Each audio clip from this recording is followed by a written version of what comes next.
Sir అమ్మ మీకు ఎలా అంటే నాకు తెలిసినంత వరకి కామన్ ఫ్రెండ్స్ ద్వారానో లేకపోతే ఈ సినిమా పీపుల్‌లో తను ఒక మీ ఇద్దరికి గూడా మీకు, మీ చెల్లెలికి ఒక పెద్ద పిల్లర్, సపోర్ట్ పిల్లరు. అబ్సల్యూట్‌లీ. అంటే మీరు చిన్నప్పటి నుంచి తనతోనే ఇదవ్వటం అమ్మమ్మ, తాతయ్యల దగ్గరే అవును గదా సార్. మీరు. అవును సార్. సో, అప్పుడు కొంచెం అంటే ఇలా సింగిల్ పేరెంట్‌గా అమ్మ ఉండటం వల్ల మీరేమన్నా ఇబ్బందులేమన్నా పడ్డారా అప్పుడు? అస్సలు సార్. ఆ! ఏం లోటు లేకుండానే అమ్మ మా అమ్మ ఎలా చేసిందో నాకు ఇప్పటికీ తెలీదు సార్. ఎందుకంటే నాకు మెచ్యూరిటీ వచ్చిన తర్వాత అర్థమైన విషయాలేంటంటే ఈ ఇండస్ట్రీ ఎంత కాంపిటీటివ్. ఎస్పెషల్లీ ఫీమేల్స్‌కి ఎంత కాంపిటీటివ్. ఫీమేల్స్‌కి ఎంత ప్రెషరైజింగ్‌గా ఉంటుంది ఈ field. And being a single mother, raising 2 kids and ఫ్యామిలీని చూసుకోవడం. మా అమ్మమ్మ, తాతయ్యని కూడా చూసుకోవడం. మేమందరం కలిసే ఉంటాం ఇంట్లో. అంటే కంప్లీట్‌గా నాన్నని మీరు వదిలిపెట్టేసారా? లేకపోతే కలుస్తుంటారా? వదిలిపెట్టడం కాదు, అప్పుడప్పుడు కలుస్తూ ఉంటాం. ఓకే. ఎంత ఫ్రెండ్లీగా హ్యాండిల్ చేస్తే ఈ విషయాలు సెన్సిటివ్ టాపిక్ అది సార్. అవును. అవును. సో అంటే బయట మామూలుగా ఎక్కడన్నా ఎప్పుడైనా యాక్సిడెంట్‌గా కలవటం ప్లాన్ చేసుకుని ఏం చేయము. కానీ ఒకవేళ అనుకోకుండా కలిసినా కూడా మేమందరం బాగానే ఉంటాం అందరితో. ఓకే. అంటే నాన్న గూడా, కిరణ్ గారు గూడా మీతో ఫ్రెండ్లీగానే ఉంటారా? ఫ్రెండ్లీగానే ఉంటారు. ఎవరైనా ఓకే. ఇప్పుడు ఎందుకు సార్ ఈ గ్రడ్జ్లు ఉంచుకోవడం, లేకపోతే అది ఎవరికి బెనిఫిషియల్ కాదు. ఇగ్నోర్ చేయడం ఎవరికి బెనిఫిషియల్ కాదు. మూవ్ ఆన్ అవుతూనే ఉండాలి ఇంకా. అవును. అవి మైండ్లో ఉంటాయి. అఫ్ కోర్స్ నా మైండ్లో ఉంటాయి, నా చెల్లి మైండ్లో ఉంటుంది. కానీ వాస్తవాన్ని అంగీకరించాలి కదా. అంగీకరించాలి. ఎందుకంటే ఇంకో బ్రిలియంట్ థింగ్ మా మదర్ ఎలా చేశారో తెలియదు కానీ మాకు ఎప్పుడు ఆ ఫీలింగ్ కలగలేదు సార్. అంటే ఒక పర్సన్ మిస్ అవుతున్నారు ఫ్యామిలీ నుంచి, లేకపోతే ఒక రకమైన సపోర్ట్ సిస్టమ్ లేదా మాకు అనే ఫీలింగ్ ఎప్పుడు కలగలేదు మాకు. ఓకే. అలాంటి హార్డ్ వర్క్ చేస్తూ అంతే హార్డ్ వర్క్ ఫ్యామిలీ మీద పెట్టారు మమ్మీ. ఓకే. మీకోసం ఆ టైం కేటాయించేవాళ్ళు. అస్సలు ఎప్పుడు అనిపించలేదు అంటే మమ్మీ మాతో ఉండట్లేదా, మమ్మీ అసలు వదిలేసి తిరుగుతుందా. చాలా షోస్ చేశారు. అవును. అయినా కానీ ఆ ఫీల్ ఫారెన్‌కి వెళ్ళేవాళ్ళు కదా. యుఎస్కి వెళ్ళేవాళ్ళు, ఈ కాన్సర్ట్స్. నాటా తానా అన్ని అసలు చేస్తూనే ఉన్నా కూడా. అప్పుడు ఇక్కడ ఎవరు మిమ్మల్ని అమ్మమ్మ, తాత? అమ్మమ్మ తాతయ్య చాలా బాగా చూసుకునేవాళ్ళు. ఇప్పుడు కూడా చూసుకుంటారు. ఓకే. అండ్ ఎప్పుడు ఆ ఫీలింగ్ కలగలేదు. సో దానికి I'm always grateful. I'm blessed to be a son. And అంతే సపోర్ట్ నేను ఇద్దాం అనుకుంటున్నా ఇప్పటి నుంచి. అవును. నా పని నేను చేస్తూ, నా క్రాఫ్ట్ పెంచుకుంటూ. సో అమ్మని సంతోష పెట్టాలనే మీరు అమ్మ ఏదైతే. నా ఫస్ట్ గోల్ అది సార్. ఫస్ట్ గోల్ అదే, అమ్మని సంతోష పెట్టడం, అమ్మకి ఒక రకమైన కాన్ఫిడెన్స్ ఇవ్వడం నేను మంచి నటుండని. అండ్ అందరితో ఇంకోటి, అమ్మ ఇప్పటిదాకా ఇండస్ట్రీలో ఉన్న ఇంకో కారణం కూడా ఆవిడ మిగతా వాళ్ళతో ఎలా ఉంటారా, అవును, ఒక రకమైన రెస్పెక్ట్ ఎలా ఇస్తుందో అమ్మ అందరికీ, అంతే రెస్పెక్ట్ నాకు కూడా ఇద్దామని అందరికీ. అండ్ అందరితో బాగుండాలి, అందరితో సరదాగా ఉండాలి. అంటే తను ఏదైతే తీసుకుందో జీవితంలో రామకృష్ణ గారితో కలిసి జీవించాలని, దానికోసం కూడా చాలా స్ట్రగుల్ అయ్యారు కదా. వద్దా అంటే మీ గురించి మీరంటే చిన్నపిల్లలు కాదు ఇప్పుడు. అవును. ఇద్దరు కూడా ఒక మెచ్యూరిటీ వచ్చిన వాళ్ళే. సో అర్థం చేసుకోగల ఇది ఉంది. సో ఫస్ట్ మీ సైడ్ నుంచి గ్రీన్ సిగ్నల్ వచ్చిన తర్వాతే తను కూడా ఒప్పుకున్నారని చెప్పి. పాపం చాలా భయపడింది సార్ అమ్మ. నేను సొసైటీ ఎలా చూస్తుంది? ఆ సొసైటీలో అంటే సొసైటీ కంటే అమ్మకి ఇంపార్టెంట్ ఏంటంటే నేను శ్రేయ, నా చెల్లెలు శ్రేయ ఎలా మీరు ఎలా తీసుకుంటారని ఫస్ట్ అమ్మకు వచ్చే ఆలోచన కదా. ఆలోచన అది ఫస్ట్ భయపడతారు కదా సార్. భయపడతారు. అవును. ఎందుకంటే ఇవన్నీ చాలా సెన్సిటివ్ టాపిక్స్. అండ్ కరెక్ట్ కదా. పిల్లలకి ఎక్కువ అంటే రాకూడని టాపిక్స్. అంటే ఎలా చెప్ప, ప్రతి ఫ్యామిలీలో అవ్వదు. మనం ఒక సినిమా స్వాతి అనే సినిమా చూసినప్పుడు అమ్మకి కూతురు మళ్ళీ పెళ్లి చేయటం అనేది చూసినప్పుడు అది రెవల్యూషన్. అది టైంలో అండ్ ఎప్పుడు అనుకోము సార్ ఇది, కానీ దాన్ని యాక్సెప్ట్ చేశారు జనం. నిజమే కదా. సో అమ్మ కోసం, బికాస్ దే డిజర్వ్ దట్.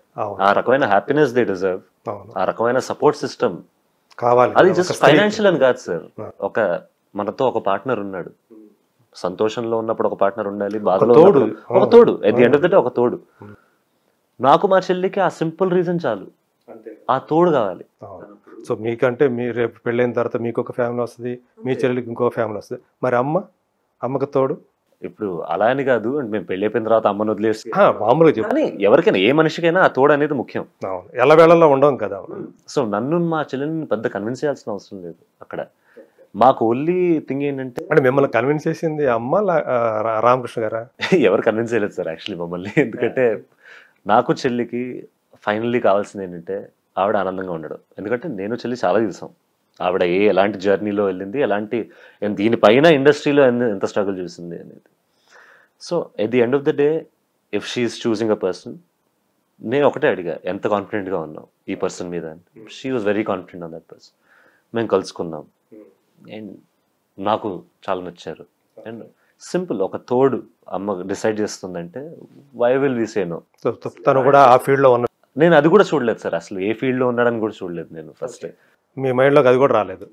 ఎందుకంటే నాకు ఉన్నదల్లా ఏంటంటే మా అమ్మనలా చూసుకుంటారు. అవును. అండ్ ఆయనలో ఉన్న ఎమోషనల్ కెపాసిటీ ఎలా ఉంది, అమ్మని అర్థం చేసుకోవడానికి చేసుకోవాలి కదా. చేసుకోవాలి 100%.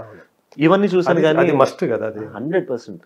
అది మా అమ్మ పాప మిస్ అయింది, అదే ఆ ఎమోషనల్ సపోర్టే కావాల్సింది ఇన్ని సంవత్సరాలు. ఎందుకంటే మనకి ఈ ఇండస్ట్రీలో కావాల్సిందే నలుగురు ఫ్రెండ్స్, లేకపోతే మన అమ్మ నాన్నలు. ఈ ఎమోషనల్ సపోర్ట్ లేకపోతే ఇండస్ట్రీలో నడవడం చాలా కష్టం. ప్రతిరోజు ఒక టెస్ట్, ప్రతిరోజు ఒక స్ట్రగుల్. అలాంటప్పుడు తోడు అనేది కంపల్సరీ. ఇంటికి వచ్చిన తర్వాత మనకి ఆ సపోర్ట్ అనేది ఇంటి దగ్గర ఉంటే వేరే లెవెల్ ఉంటుంది. అంతే కదా సార్.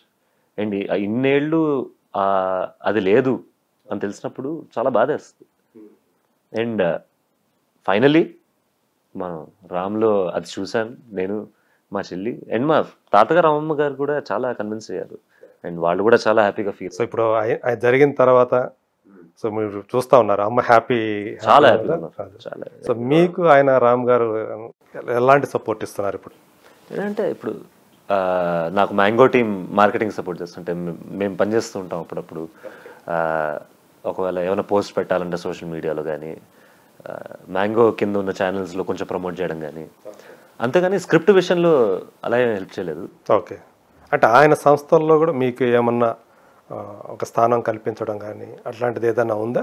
అలా ఇంకా ఆ మ్యాటర్ని అనుకోలేదు సార్. ఇప్పుడు నా ఫోకస్ అంతా నేను సినిమాల్లో పనిచేయడం కానీ.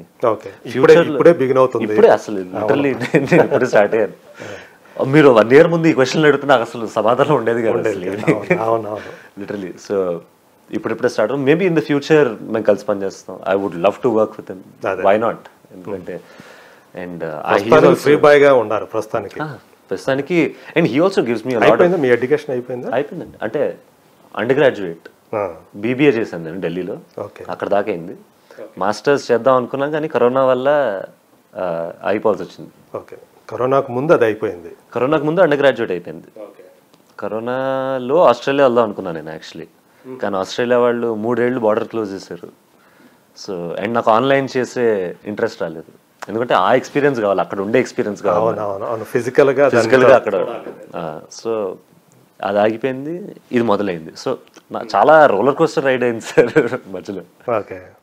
సో ఇప్పుడు ఈ సినిమా సంబంధించి కూడా తను ఏమన్నా సపోర్ట్ చేస్తున్నారా రామ్? చేస్తున్నారు సార్. అంటే ఇప్పుడు తను కూడా రషెస్ చూసారు, తను కూడా కొన్ని సీన్స్ చూసారు, నాకు చెప్తున్నారు ఏది న్యాచురల్గా ఉంది, ఏది బెటర్ చేయొచ్చు, ఇలాంటి tips. Because he's also very experienced and he works in movies selections కానీ, మూవీ మార్కెటింగ్ కానీ. సో ఆ చనువు అయితే ఉందా తన దగ్గర? ఆ చనువు సార్ ఇంకా అప్పుడు ఫ్రీగా మాట్లాడుకోవటం కానీ అట్లా? మేము ఇద్దరం చాలా సైలెంట్ సార్. ప్రాబ్లం అక్కడ తక్కువ మాట్లాడతారు. నేను తక్కువ మాట్లాడతా, ఆయన తక్కువ మాట్లాడతారు. అఫ్ కోర్స్ మేము నవ్వుకుంటూ ఉంటాం, కలుసుకుంటూ ఉంటాం, హాయిగా ఉంటాం ఇద్దరితో. కానీ మా పర్సనాలిటీస్ ఏంటంటే ఎప్పుడు ఇద్దరు సైలెంట్ వ్యక్తులు ఉంటే చిన్న కాన్వర్జేషన్లు ఉంటాయి. అంటే ఇప్పుడు చూస్తే మాకు అంటే బేసికల్గా మీరు ఎక్స్ట్రావర్టా ఇంట్రావర్టా? నేను ముందు చాలా ఇంట్రోవర్టెడ్ అండి. ఇప్పుడు నన్ను నేను చాలా మార్చుకున్నాను కాలేజ్లో. ఎప్పుడైతే నేను డాన్స్ చేయడం మొదలెట్టాను, ఎప్పుడైతే నేను జనాల ముందు ఇంకా ఉండడం మొదలెట్టాను, అప్పుడు కొంచెం ఓపెన్ అప్ అవుతూ పెరిగా. As 10th grade 11th grade దాకా అయితే అసలు నేను అంతేనా?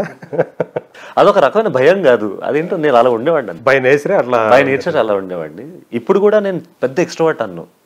కొత్త వాళ్ళని కలిస్తే నేను చాలా మంచిగా ఉంటాయి, కానీ ఓపెన్ అప్ అవ్వడానికి కొంచెం టైం పడుతుంది. అంటే ఇప్పుడు కొంచెం సోషల్గా మూవ్ అవుతున్నారు. అవునవును. అప్పుడు సోషల్గా ఉండేది కాదు, అంతగా ఉండేది కాదు. ఇప్పుడు కొంచెం బెటర్, మనుషుల్లో కలుస్తున్నారు. ఇప్పుడు అందుకే సడన్ గా ఇన్ని కెమెరాలు సడన్ గా కనిపించేసరికి సో ఓవర్వెల్మింగ్. ఇప్పుడు నిజంగానే అన్ని రకాలుగా టెస్ట్ ఉంటుంది మీకు. టెస్టే సార్. But I'm excited. ప్రెషర్గా తీసుకోవడం కంటే అదొక ఆపర్చునిటీగా తీసుకుంటే మనం చాలా హ్యాపీగా ఉండొచ్చు ఇక్కడ. Good, nice. అదే ఇప్పుడు అంటూ ఉంటాయి ఇవన్నీ, తగిలినప్పుడు చూసుకుందాం అంటే. ఎదురైనప్పుడు అలాంటి సిచ్యువేషన్ ఎదురైనప్పుడు అది కరెక్ట్గా మనకు తెలియాలి, ఎలా బిహేవ్ చేయాలి, ఎలా స్పాంటేనియస్గా ఎలా రెస్పాండ్ అవ్వాలి అనేది చాలా ఇంపార్టెంట్ కదా. ఓకే, సో ఇది సర్కార్ నౌకరీ అనే సినిమా ఆకాష్కి సంబంధించి ఒక యాక్టర్గా మంచి పేరు తెస్తుందనే నమ్మకం ఉందా? ఆకాష్ హీరోగా కంటిన్యూ అవ్వాలనుకుంటున్నాడా లేకపోతే యాక్టర్గా కంటిన్యూ అవ్వాలనుకుంటున్నాడా? సార్ హీరో అనేది మనం చేసుకోలేము సార్. అది ఆడియన్స్ ఇప్పుడు అయితే మనం అప్రిషియేట్ చేసి మన వర్క్ మీద నిజంగా నమ్మకం పుట్టి వాళ్ళకి అలా అయినప్పుడే మనం హీరో చేసినప్పుడు అప్పుడు మనకి హీరో అనే బిరుదు కానీ స్టార్ అనే బిరుదు కానీ అప్పుడు ఇవ్వచ్చు. నేను ఫస్ట్ కాన్ఫిడెన్స్ ఇద్దాం అనుకుంటున్నా ఆడియన్స్కి. ఏంటంటే నేను యాక్ట్ చేయగలను అనే కాన్ఫిడెన్స్, నన్ను నమ్మచ్చు, నన్ను నమ్మి థియేటర్కి రావచ్చు అనే కాన్ఫిడెన్స్ ఇవ్వాలని ఉంది. సో ఫస్ట్ ఆర్టిస్ట్గా నేను కొంచెం ముందుకెళ్దాం అనుకుంటున్నా. హీరో అవుతానా స్టార్ అవుతానా అనేది ఆడియన్స్ చేతిలోనే ఉంటుంది. అది నన్ను నేను హీరోగా అనుకుంటే ఎవరికేం రాదు, స్టార్లా అనుకుంటే. సో ఆర్టిస్ట్గా నన్ను నేను క్రాఫ్ట్ చేసుకుంటూ, ఒకవేళ ఇప్పుడు ఈ మూవీలో ఇంకా చాలా బాగా చేయొచ్చు అని చాలామంది అనొచ్చు, బాగా చేసామని చాలామంది అనొచ్చు. వీక్నెస్ చెప్తే దాన్ని కరెక్ట్ ఎలా చేయాలో నేర్చుకోవాలి, స్ట్రెంత్ చెప్తే దాన్ని ఎలా మెయింటైన్ చేయాలో నేర్చుకోవాలి. సో నేర్చుకోవడం అనేది ఆగదు అది. అవును, అంటే నేను బయటకు చెప్పక్కర్లేదు. మీరు ఇప్పుడు చూసుకున్నప్పుడు మిమ్మల్ని మీరు క్యారెక్టర్లో ఏదైతే డైరెక్టర్ మిమ్మల్ని ఊహించుకున్నాడు కదా, ఆ క్యారెక్టర్ ఎలా రావాలనేది అది మీరు చూసుకున్నప్పుడు ఆయన ఏదైతే చెప్పాడో అలాగే చేశాను అన్న నమ్మకం కలిగిందే? ఎక్కడన్నా కొంచెం ఇక్కడ ఇంకా బెటర్గా చేసి ఉండాల్సింది అని కొన్ని చోట్ల అనిపించింది సార్. వెరీ ఫ్రాంక్గా చెప్తాను నేను. కొన్ని చోట్ల ఓకే ఈ ఎక్స్ప్రెషన్ బాగానే ఉంది కానీ ఇంకోటి చేస్తుంటే ఇంకా సార్ అది నేను చాలా ఫ్రాంక్గా చెప్తూ ఉంటా. చాలా ఇంటర్వ్యూలో కూడా చెప్పాను నేను దట్. ఎందుకంటే సార్ మీరు best of the best movie చేసినా కూడా ఎక్కడో అక్కడ బెటర్గా చేయొచ్చు. ఈవెన్ మనం 10 సినిమాలు చేసిన తర్వాత కూడా ఉంటుంది అది. ఇప్పుడు కూడా చాలా మంది ఇంటర్వ్యూల్లో నాని గారు చెప్తూ ఉంటారు, రిలీజ్ అంటే భయం, కొన్ని సీన్స్ లో నేను ఇంకా బాగా చేయొచ్చు. అలాంటి స్టార్లే చెప్పినప్పుడు మనం సార్ ఇప్పుడిప్పుడే స్టార్ట్ చేసిన వాళ్ళం మనం. సో ఏ స్టార్ అంటే ఇష్టం మీకు ఎక్కువ? మెగాస్టార్ అంటే పెద్ద ఫ్యాన్, కానీ ఇప్పుడున్న న్యూ ఏజ్ యాక్టర్స్ లో నాని గారు చాలా ఇష్టం సార్. అంటే నేను న్యాచురాలిటీని ఎక్కువ చూస్తా ఒక యాక్టర్ లో, కాబట్టి ఆయన natural star. Natural star. And Mahesh గారు చాలా ఇష్టం. ఓకే, అండ్ యా సార్, కానీ మెగాస్టార్ అయితే మెగాస్టార్. అవును, అంటే ఒక నటుడుగా మీరు చూసుకోవాలనుకున్నప్పుడు మెగాస్టార్నే మీరు రోల్ మోడల్ అనుకోవచ్చు, ఇన్స్పిరేషన్ అన్ని కూడా. అబ్సల్యూట్లీ. ఆయన ఆశీస్సులు ఏమైనా తీసుకున్నారా? తీసుకున్నాను సార్. ఆయన ఎంత చెప్పినా ఆయన గురించి తక్కువే సార్. ఎందుకంటే మేము ఒక చిన్న ట్రైలర్ చూపిద్దామని అడిగాం. అండ్ ఆయన ఎంత మంచివారంటే ఆయన మమ్మల్ని ఇంటికి పిలిచి చూసారు ట్రైలర్, ఒక చిన్న బయట కూడా ఇచ్చారు దాని మీద. అండ్ ఆయన మాటల్లోంచి బాగా చేసావు అన్న ఒక చిన్న సెంటెన్స్ విన్నా అయిపోయాను నేను అక్కడ. ఎప్పుడు కూడా అదే కాంప్లిమెంట్ మంచి షివర్ అయ్యాను సార్. ఆ రోజు నేను ఆయన్ని ఫస్ట్ టైం కలిసినప్పుడు I think degree 3rd year లో ఉన్నాను సార్. నేను ఫస్ట్ టైం ఆయన్ని కలిసినప్పుడు మమ్మీ ద్వారా కలిసినప్పుడు డిగ్రీ 3rd year లో ఉన్నా. నేను ఆయన్ని చూసి ఎంత భయపడ్డానంటే డిగ్రీ 3rd year లో ఉన్న స్టూడెంట్ నేను ఇంటర్ 2nd year సార్ అని చెప్పి ఆయనకి. అవునా? అంత షివరింగ్ వచ్చింది నాకు అప్పుడు. ఆయన కళ్ళల్లో కళ్ళు పట్టి అంటే అర్హత లేనది అనిపించింది. నేను ఇలాగే ఉన్నా అసలు నేను. ఓకే, అంటే నోట్లో చాలా వచ్చేసిందా? ఏం చదువుకుంటున్నావు అని అడిగారు సార్ నన్ను. నేను డిగ్రీ 3rd year చదువుతున్నా, actually inter 2nd year sir అని చెప్పాను నేను. ఎందుకు తెలీదు అంటే సడన్ గా మమ్మీ చూసి inter 2nd year inter degree 3rd year కదరా. అలాంటి ఫ్యాన్ సార్ నేను. ఓకే, అంటే గబక్కున అలా వచ్చేసింది ఇంకా ఎందుకో. ఇప్పుడు ఆపరేషన్ లేకుండానే మోకాళ్లకు ప్లాస్మా ట్రీట్మెంట్. ఈ ఆర్థోపెటిక్ సమస్యలన్నిటికీ రోబోటిక్ టెక్నాలజీ ద్వారా తక్కువ ఖర్చుతో శాశ్వత పరిష్కారం. ఫ్రీ కన్సల్టేషన్, ప్రతి ట్రీట్మెంట్ పై 20% డిస్కౌంట్. ఈ ఆఫర్ కొద్ది రోజులు మాత్రమే. త్వరపడండి. V9 hospitals 9281465842.